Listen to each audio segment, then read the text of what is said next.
aqui foi um grupo de VDVs russos que estão ali na região de Bakhmut e que tentaram... Isso aqui é um dos contra-ataques. Então, o que aconteceu? Os ucranianos tomaram Klishchiivka completamente ontem. Tomaram tudo. A cidade inteira, expulsaram os russos completamente aqui. Só que os russos fizeram um contra-ataque, fizeram uma partida aqui e tomaram a cidade. Só que os ucranianos fizeram, ou seja, deixaram os russos avançar dentro da cidade em posições preparadas para fazer emboscada, né? E foi o que aconteceu aqui. É uma clássica emboscada. Esse aqui, então, foi o ataque, um dos ataques russos tentando retomar Klishchiivka, né? Então, os ucranianos deixaram os russos avançar. Eu não posso tocar esse vídeo porque aparecem algumas cenas que não são agradáveis, o YouTube não gosta desse tipo de coisa. Então dá para ver aqui uma unidade russa avançando aqui, um blindado russo avançando aqui.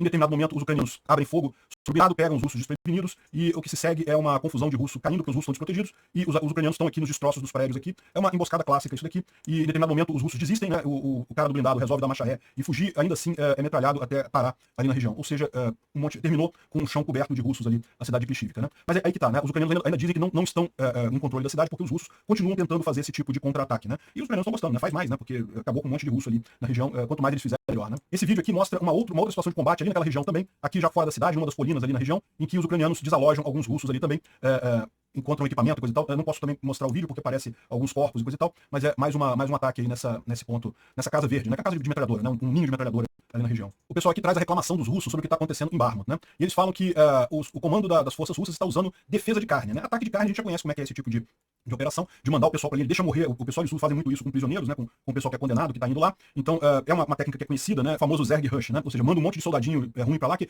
os ucranianos matam um monte, mas uma hora acaba alguém conseguindo chegar lá na trincheira ucraniana e forçando o pessoal a recuar, né? Agora, defesa de carne é uma novidade, eu confesso que eu nunca tinha ouvido esse termo. Eles estão dizendo que tem 1 quilômetro na linha de frente e que foi cavado e equipado para 30 pessoas, né? Ou seja, os russos fizeram uma trincheira, fizeram toda uma preparação defensiva ali para 30 soldados e estão mandando 150 pessoas para lá. Por quê? Porque os russos estão apavorados, precisam parar esse avanço ucraniano, não conseguem parar o avanço ucraniano, então qualquer resposta deles manda mais gente para a linha de frente. Ah, mas só tem arma, só tem posição, só tem local para 30 pessoas ali. Não, manda 150 para lá, fica um em cima do outro e coisa e tal. Isso acaba facilitando o trabalho da artilharia e dos drones, porque acaba sendo muito efetivo, né? Você consegue destruir um monte de russo de uma vez só. E além disso, as forças armadas russas parece que tem um problema com artilharia, morteiros e munição, né? Eu vou cotar aqui, vou dizer o texto do porco lá do russo, né? Dois morteiros russos não são capazes de aguentar um carrossel de fogo ucraniano.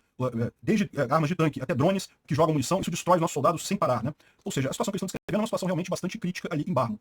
E o David D falou aqui que parece que tem uma informação divulgada pelos russos, né? No canal de Telegram russo, dizendo que de 49 mil tropas do chamado Projeto K, né? O Projeto K é um projeto de fazer tropas com antigos prisioneiros. Então repara, esse caso aqui não é o pessoal que estava na cadeia e foi tirado da cadeia para vir para a linha de frente. O cara estava na cadeia, cumpriu a pena dele, saiu da cadeia, já é um homem livre e aceitou participar desse Projeto K, né? E isso atraiu 49 mil antigos prisioneiros para a zona de guerra e desses 15 mil foram mortos, 25 mil foram feridos, né? Ou seja, dos 49 mil sobraram 9 mil, né? Quase tudo ali já acabou na região. Ou seja, realmente está acontecendo alguma coisa bastante crítica em termos de mortalidade ali em Bakhmut, né? E tem inclusive essa imagem aqui, né, de Dubovo Vasilivka. Aqui não é o sul, é ao norte de Bakhmut, mas a imagem é muito clara, né? Tem aqui um monte de sacos pretos aqui abandonados na região ali, Dubovo Vasilivka.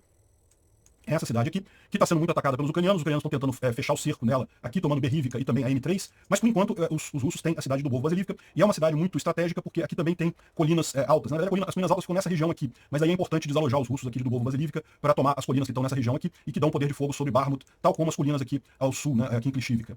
O canal Reporting from Ukraine traz justamente esses detalhes sobre a tomada de Klishchiivka, né? De novo, os ucranianos ainda tomaram Klishchiivka, né? Eles só não consideram ela dominada ainda porque ainda tem muito contra-ataque dos russos, né? Então ele fala que primeiro que já tomaram Andrivka, então Andrivka já foi tomada pelos ucranianos, e agora Klishchiivka, o que aconteceu? Os russos ainda estavam resistindo aqui em determinado ponto, mas ficou aquela situação que os ucranianos tinham a colina aqui embaixo, tinham todas as elevações aqui a noroeste da cidade, e no final das contas não teve chance para os russos, e os ucranianos conseguiram tomar a cidade, né? Só que o que aconteceu? Segundo eles estavam dizendo, o general que estava comandando, o comandante das tropas nessa região, começou a reclamar para o alto comando que estava faltando munição. Aquela questão que a gente falou ali, que os próprios russos estavam reclamando que a munição de morteiro não tinha suficiente, não funcionava, e tudo eles estavam perdendo e coisa e tal. Aqui, o general-major Vladimir Selivestrov, ele disse que estava precisando de mais forças e mais equipamentos, e tal como o general Popov antes dele, acabou sendo demitido lá pelos russos, né? Então o general que estava cuidando dessa área aqui não conseguiu resistir e foi demitido, igualzinho ao Popov, o que certamente vai causar mais dor de cabeça para os russos ali na região. É lógico que tem outros comandantes que podem ser colocados no lugar dele, mas aquele negócio, sempre que você troca o comando da tropa, é um impacto que você tem ali no campo de batalha, ainda mais no momento em que você está numa disputa tão séria assim, né?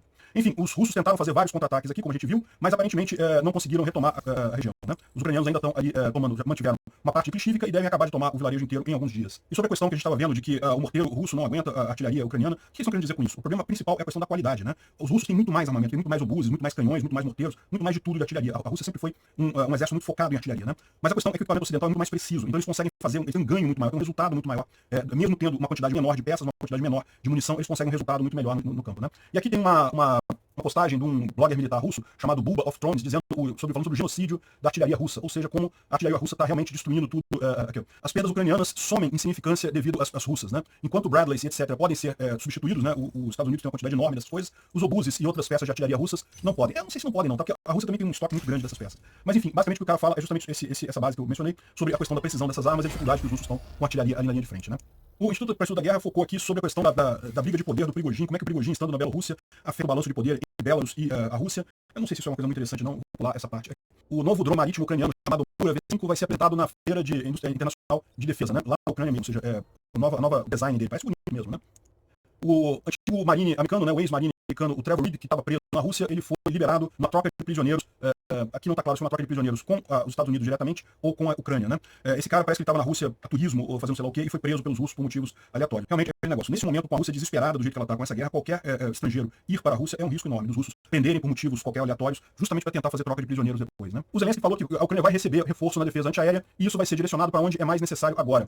Eu não sei não, mas isso me deu a impressão de dizer que não necessariamente vai para Odessa, né? Porque Odessa é importante, é lógico, muito importante, mas muito mais necessário seria na linha de frente para a Ucrânia ganhar essa guerra. Houve uma troca entre as embaixadas russas e da Tchequia, né? O Ministério da Defesa russo falou que a Tchequia, ou a República Tcheca, tem um problema crônico que as autoridades do país não pretendem resolver, ao contrário, preferem se meter em políticas externas destrutivas e acabam indo em direção à russofobia, né? Russofobia é o termo que os russos inventaram para quem é justo e percebe que os russos estão errados na guerra e criticam os russos por isso, né? É lógico, ninguém tem nada contra os russos como pessoa, como ser humano, como coisa e tal, mas eles evidentemente estão errados nessa guerra, então é plenamente justificada a desconfiança que todo o resto do mundo tem neste momento com o povo russo, né? E aquele negócio, muita gente fala que é a guerra do Putin e coisa e tal, mas a verdade é que tem muita gente lá na Rússia que está nessa guerra e está animadona e tá coisa e tal. É lógico, nunca se deve generalizar, a gente sabe que não é 100% do povo russo que está apoiando essa guerra, mas isso, lógico, acaba justificando as pessoas ficarem de pé atrás com a Rússia, né? Então a russofobia é plenamente justificada. Aliás, eu não chamaria de russofobia. Quem está chamando de russofobia são os russos, né? O Ministério de Relações Exteriores da República Tcheca respondeu que os problemas crônicos da Tchequia, nós não raptamos crianças, não bombardeamos hospitais e nem ocupamos países vizinhos. Saia da Ucrânia. Ou seja, respondeu muito bem para os russos, né? Os russos ficaram aqui. Ele não tem resposta, cara. É impressionante como é que a Hungria continua ainda nesse barco aqui. O chefe do Ministério da Defesa, o Ministério das Relações Exteriores da Hungria, disse que a participação dos russos na Olimpíada poderia ajudar na paz na Ucrânia. Não ajuda em nada, né? Ninguém quer esse tipo de participação nesse momento. A Rússia vai aumentar o número de homens sujeitos ao serviço militar obrigatório. Está aumentando a idade. Até 30 anos de idade tem que fazer serviço militar obrigatório, né? Para você ver como é que tá ficando. Já estão começando a raspar o fundo do tacho lá para pegar alguma coisa aí para poder abastecer a linha de frente, né? Olha só que coisa. A Dilma se encontrou com o Putin nessa quarta-feira, ou vai se encontrar com o Putin nessa quarta-feira em São Petersburgo, né? O Putin montou um encontro Rússia-África em São Petersburgo, já que ele não vai poder ir na África, porque senão ele seria preso. Ele convidou os líderes africanos a irem a São Petersburgo e olha só quem apareceu lá, a estocadora de vento oficial do Brasil, a Dilma Rousseff. E segundo eles estão falando aqui, parece que ela vai arrumar um empréstimo pro Putin, né? Olha que coisa triste. Eu vou te falar um negócio. Ela agora é a presidente do Banco de Desenvolvimento, né? O Banco dos BRICS lá. O Banco dos BRICS não tem dinheiro, tem muito pouca grana lá, não tem investimento nenhum de fato. Mas, de qualquer forma, o gesto simbólico do Banco dos BRICS emprestar para a Rússia é um gesto muito ruim para quem participa dos BRICS, né? Estar associado à Rússia não é uma posição boa neste momento. Obrigado por assistir o vídeo até o final. Além de curtir, compartilhar e se inscrever no canal, considere se tornar patrocinador com valores a partir de R$ 1,99. Clique no botão Seja Membro abaixo para saber as condições e vantagens de patrocinar o canal. Mais informações sobre o nosso projeto, visite nossos sites indicados na tela.